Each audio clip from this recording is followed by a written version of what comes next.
Celtics, the Grizzlies had to win Game 2 to ensure a home split, and Ja Morant stepped in to make sure it happened with a franchise playoff record-tying 47. And a low splash night from the Splash Brothers. Here's Jared Greenberg with Jordan Poole. While your offense has been really in the spotlight throughout these playoffs, Coach Kerr's gone out of his way to talk about how good you can be defensively. Where's your mind with that? I mean, just go out there and compete. You know, obviously every team here is in the playoffs are really good teams, and everybody has really good players. But just go out there and compete, you know, and make winning plays on both sides of the ball, and put my team in a position to win. How important, particularly with Gary out, will Jordan's defense be, and what's your expectation if there are occasions he's asked to guard Ja? If he's asked to do that, you have to take on that challenge. You know, that's a part of growing up in this league. That's a part of becoming someone, is you have to take on a challenge in front of you. And so if he's asked to do that, he got to sit down in defensive stands and guard. Ja's a superstar. You're just not going to erase guys like that. For the most part, a guy like that's going to get his. There's going to be numbers, but it's how you get it. And then obviously in the fourth quarter, if you can make an adjustment or two to just make it a little bit more difficult, then that's the learning process going through a series. And we've been through this before and just got to execute on whatever that is. You want every bit of emotions you can have in a playoff series. Somebody won't smoke, you got to won't smoke. No, this ain't about putting no emotions aside or not letting your emotions get the best of you. If your emotions get the best of you, they should. It's the playoffs. You're playing for all the marbles. Your emotions should get the best of you, and you adjust from there. You know who wants the smoke? Jared Greenberg wants the smoke. He always wants the smoke, and he is posted up in picturesque San Francisco. Look at this live shot Jared has set up. This is incredible, ahead of Game 3. That's actually... Go ahead. It's just a green screen, Matt. Okay. Well, don't give away the technological tricks. It looks fantastic. All right, Ja only took double-digit 3 attempts once during the regular season, but he's taken 11 and 12 so far in this series. Despite the big numbers, how do the Warriors feel about giving up those shots moving forward? They absolutely love it. If Ja Morant wants to settle for threes, particularly long threes, they're going to live with that. If he's going to make them, that's going to be okay. The issue for the Warriors is Ja Morant navigating and getting into the paint. Remember, Ja Morant led the league in point paints this year as a 6'2" point guard, which is outstanding. So the Warriors are now going to really have to adjust their game plan without Gary Payton, who, remember, for most of the year was coming off the bench. For all of the Denver series was coming off the bench. And then when they needed a defensive specialist, a stopper, they put him in the starting lineup the first 2 games. So the adjustment that's going to be made starting tonight in the next few hours when we find out the starting lineup is going to indicate how the Warriors feel like they could win this series. Well, that could mean Jordan Poole starting again tonight as opposed to coming back to start the second half. Could mean something else. What and you talked with him in that bit of tape we heard a moment ago about his assignments in this series, particularly defensively. What do they feel like they need to keep him on the floor as a starter for the rest of the series if necessary? Yeah, and I'm not so sure. I wouldn't be surprised if Jordan Poole is starting. And one of the biggest reasons is the Warriors are trying to figure out, like, is it a psychological thing? Jordan Poole has been so much better as a starter this year. His numbers, his splits indicate that, than as a player coming off the bench. But they need him to be sound defensively. You know, Steve Kerr has talked about it throughout the year.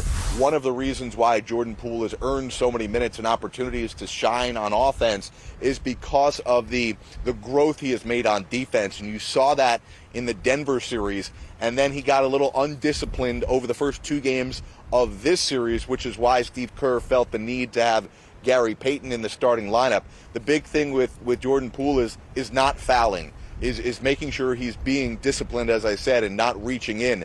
But what I'm intrigued by, Matt, with this series in terms of the starting lineup is that we've talked so much about small ball and how the Warriors have gone to this death lineup.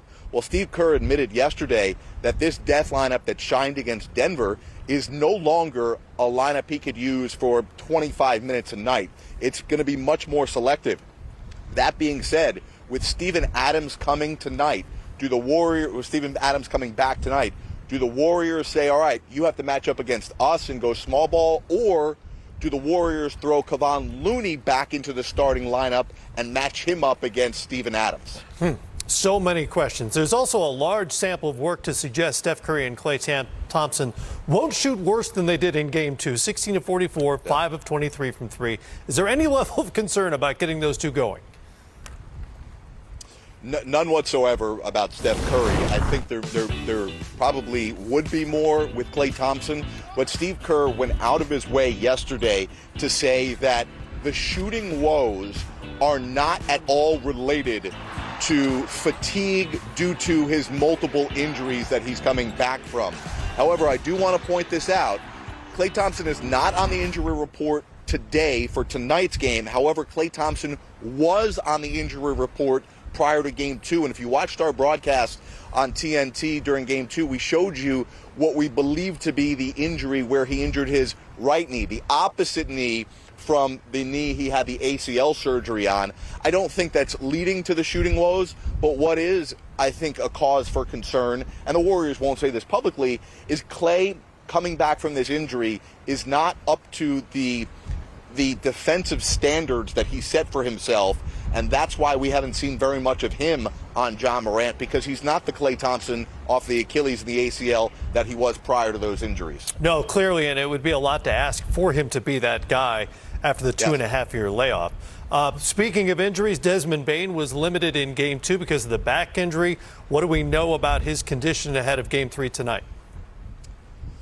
Well, interestingly enough, the Grizzlies have removed Desmond Bane from the injury report. He's nowhere to be found on there, but we couldn't help but watch Game 2 and see a hobbled man. Even just trying to jog back to the offensive set, he seemed like there was something bothering him with his back. And I spoke to him prior to Game 2. I watched his workout extensively. He looked really good in his pregame workout. He didn't look as good on the court. When I spoke to him, he said, no worries, I'm good to go, no concern.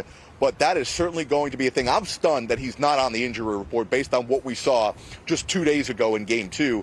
But again, he said that it's not an excuse yesterday at practice. He said he's good to go, and we will see. They're going to need him. Without Dillon Brooks, Desmond Bane, not only defensively but offensively, has to provide some sort of support to Ja Morant, because, you know, what Ja's done in these first 2 games, the Grizzlies feel like they could be up 2-0 in this series. And for that matter, the Warriors feel like they could be up 2-0 in this series. But they've done it without getting much from Brooks or Bane, and now you don't have Dillon Brooks tonight for Game 3 because he's suspended. All right, Jared, appreciate it as always. Kudos to Sam for getting you across the bridge and the Bay and City backdrop. Well, we're actually looking for Sam. I think he might be in the water there somewhere swimming with the fishes, if you know what I mean. I absolutely know what you mean. All right, Jared, we'll talk to you soon. Jared Greenberg with us from San Francisco. Good Is there a stuff. prettier setting, Come on, man. an NBA city than the Bay and the bridge? And oh, it's great. So you were, wait a minute, you were in Utah and Dallas, right? Yep. And I was in Milwaukee and Chicago.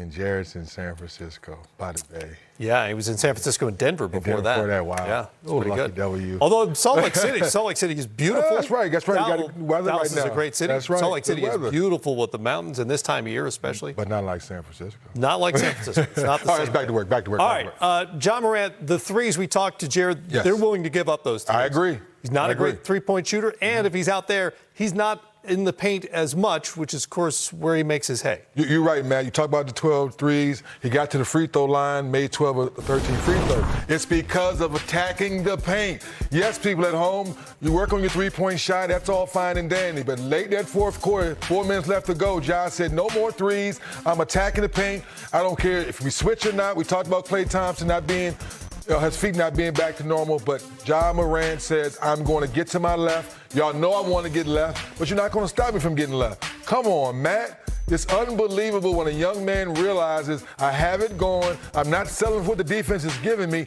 I'm going to take what I want. He's going left, Matt. Yep. And he still gets left, comes back right a little bit, shooting the ball with confidence.